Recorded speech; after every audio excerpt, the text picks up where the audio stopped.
2025లో భారతదేశానికి సంబంధించి నేషనల్ లెవెల్‌లో నిర్వహించిన గేమ్స్ అనగానే మొత్తం 6 టైప్స్ గుర్తుకు రావాలండి. ఆ ఆరింటిలో first one national games, second one Khelo India youth games, third one Khelo India para games, fourth one Khelo India winter games, fifth one Khelo India university games, sixth one national maritime games.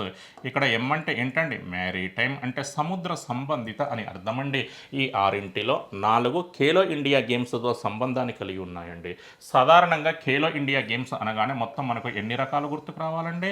4 రకాలు గుర్తుకు రావాలండి. Youth games, para games, winter games and university games.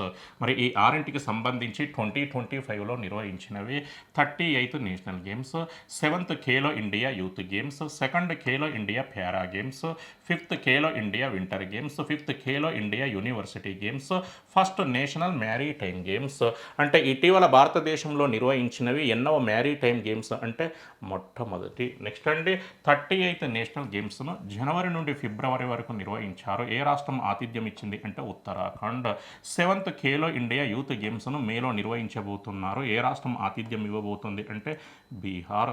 Second Khelo India para గేమ్స్ను మార్చిలో నిర్వహించారు. ఏ నగరం ఆతిథ్యం ఇచ్చింది అంటే న్యూఢిల్లీ.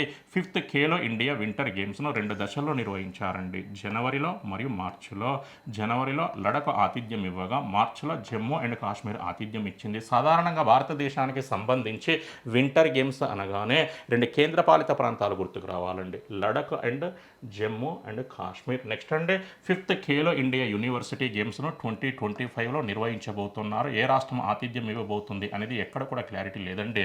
మరి 2025లో మార్చి నుండి ఏప్రిల్ వరకు నిర్వహించిన ఫస్ట్ నేషనల్ మ్యారీటైమ్ గేమ్స్కు ఏ నగరం ఆతిథ్యం ఇచ్చింది అంటే మహారాష్ట్రలోని ముంబై. సాధారణంగా భారతదేశానికి సంబంధించి మ్యారీటైమ్ అంటేనే, సముద్రం అంటేనే ఏ నగరం గుర్తుకొస్తుందండి?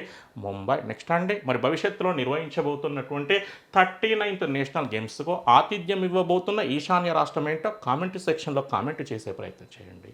Thank you.